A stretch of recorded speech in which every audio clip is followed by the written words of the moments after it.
Hai semuanya, kita jumpa lagi dalam video pembelajaran. Nah, kali ini kita akan belajar IPS, khususnya sejarah, ya, yaitu mengenai dekret Presiden 5 Juli 1959, ya, yang mengawali era demokrasi terpimpin. Nah, sebelumnya Indonesia ketika masa tahun 1950 sampai 59, ya, selama 9 tahun Indonesia itu sistem politiknya itu menganut sistem demokrasi liberal, ya, atau demokrasi parlementer, ya, di mana kepala negara adalah presiden dan kepala pemerintahannya adalah seorang perdana menteri, ya. Nah, pada video sebelumnya kan kita sudah tahu kalau ketika era demokrasi parlementer itu cirinya adalah sering terjadi pergantian kabinet. Bayangkan ya, dalam waktu 9 tahun, ya, itu terjadi pergantian sampai 7 kali kabinet, ya. Nah, karena situasi kemudian makin kacau, ya, akibat dari bukan jatuh bangun, ya, bergantinya kabinet, ya. Nah, kemudian di tahun 1959 ini terjadi suatu peristiwa besar, ya. Nah, itu yang dinamakan Dekret Presiden 5 Juli 1959. Peristiwa ini cukup penting, ya, karena ini mengakhiri sistem demokrasi parlementer dan dimulainya era demokrasi terpimpin.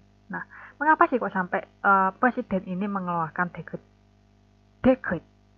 ya, tanggal 5 Juli 1959, ya, antara lain karena situasi di daerah-daerah di Indonesia itu semakin kacau, ya, muncul pemberontakan, ada pemberontakan DITII, kemudian Permesta, PRRI, ya, Dewan Banteng, Dewan Gajah. Nah, selain itu kegagalan konstituante dalam menyusun undang-undang dasar yang baru menggantikan UUD 1950 itu gagal dilakukan, ya.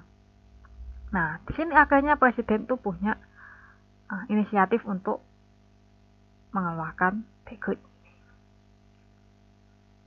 Nah, setelah gagalan konstituante dalam menetapkan Undang-Undang Dasar 45 menjadi konstitusi Indonesia, ya, Presiden Soekarno kemudian mengeluarkan dekret yang diumumkan dalam upacara resmi di Istana Merdeka tanggal 5 Juli 1959 pukul 5 sore, ya, dengan isi dekretnya yaitu antara lain yang pertama adalah pembubaran konstituante, ya, karena konstituante ini selama mulai bersidang tahun 56 sampai 59, ya, itu gagal terus dalam merumuskan undang-undang dasar, maka di sini Presiden Soekarno akhirnya menindak tegas untuk bubarkan aja konstituantenya, Dewan Konstituante. Dekret isi yang kedua itu adalah memberlakukan kembali Undang-Undang Dasar 45 dan tidak berlakunya Undang-Undang Dasar 1950, ya, UUDS 1950 sudah tidak berlaku. Isi dekret yang ketiga adalah pembentukan MPRS dan DPRS, ya, MPRS itu Majelis Permusyawaratan Rakyat Sementara dan DPRS itu adalah Dewan Pertimbangan Agung Sementara dalam waktu yang sesingkat-singkatnya. Nah, dekret presiden tersebut mendapat dukungan dari masyarakat dan Kasat Kepala Staf Angkatan Darat juga memerintahkan kepada segenap anggota TNI untuk melaksanakan dan mengamankan dekret tersebut, ya. Mahkamah Agung kemudian membenarkan dekret tersebut, ya, yang artinya menyetujui, ya. DPR dalam sidangnya di tanggal 22 Juli 1959 kemudian secara aklamasi menyatakan kesediaannya untuk terus bekerja dengan berpedoman pada Undang-Undang Dasar 45, ya. Jadi ujung-ujungnya kita kembali ke Undang-Undang Dasar 1945. Nah, tindak lanjut dari lahirnya dekret presiden. Nah, tindak lanjutnya ini antara lain dengan melakukan penataan bidang politik, sosial, ekonomi, pertahanan, keamanan. Ya, antara lain ada pembentukan MPRS, ya, Majelis Permusyawaratan Sementara. Nah, presiden ini membentuk MPRS melalui penetapan presiden atau Penpres nomor 2 tahun 1959. Ya, keanggotaan MPRS sendiri terdiri atas anggota-anggota DPR sebanyak 261 orang, utusan daerah 94 orang, dan wakil golongan sebanyak 200 orang. Nah, di tahun 1960 sampai 65, MPRS telah melakukan 3 kali persidangan yang dilaksanakan di Gedung Merdeka, Bandung. Ya, bisa kalian lihat fotonya di sebelah kanan. Nah, sidang-sidang tersebut hasilnya antara lain ya sidang umum pertama tanggal 10 November sampai 7 Desember 1960 ya, menghasilkan ketetapan yang antara lain ketetapan MPRS nomor 1 garing MPRS 1960 yaitu Manifesto Politik ya, Manifesto Politik Republik Indonesia sebagai garis-garis besar haluan negara.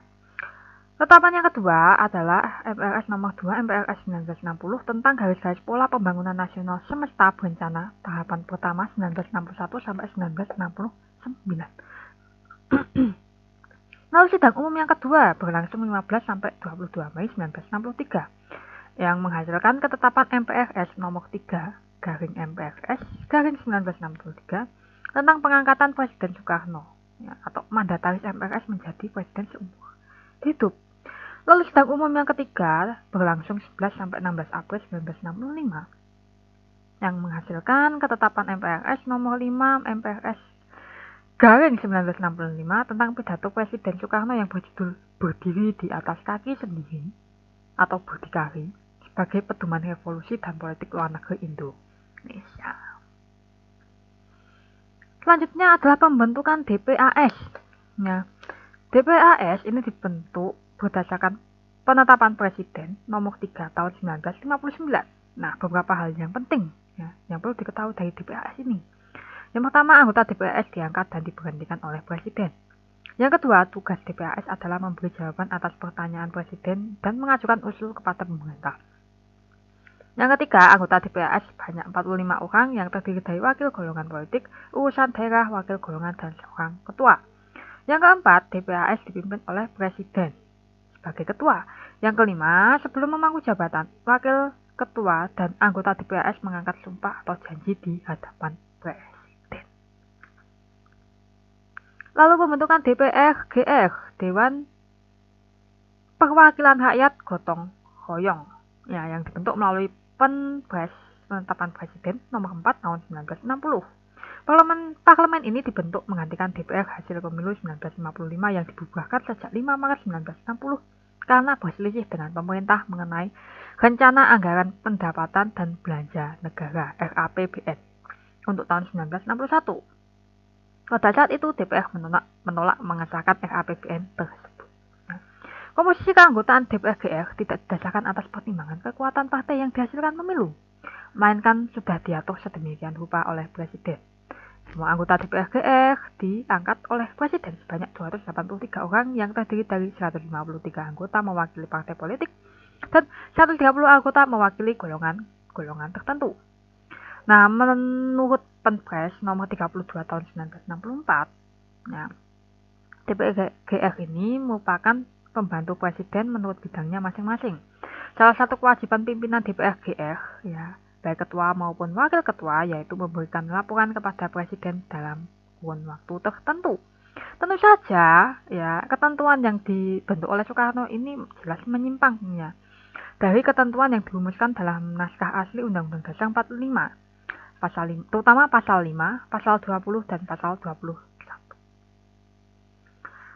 Lalu pembentukan Kabinet Kerja.